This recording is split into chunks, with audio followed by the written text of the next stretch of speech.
Hop. BYD E2 muammo sharovoyi restavratsiya qilib yuboramiz.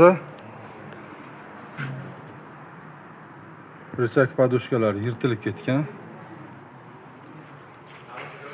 Oldida support stabilizator tiyagalarni qo'yamiz. Keyin orqasiga kalotka qo'yib berdik. Tak, orqaga yangi kalotka qo'yildi. Yana bittanisi ko'rib qoldik, orqa g'ichirlayapti dedi. Ammo bolt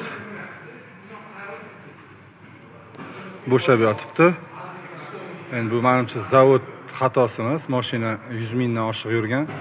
Bilmayman, buni balki kimdir yechib yoki qotirmaganmi. Buni ham qotirib qo'yamiz. Xizmatdamiz.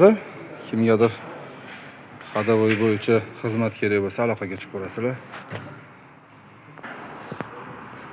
Hop. BYD E2 ning podushkasi mana ahvoli. Dabdala bo'lib yotibdi.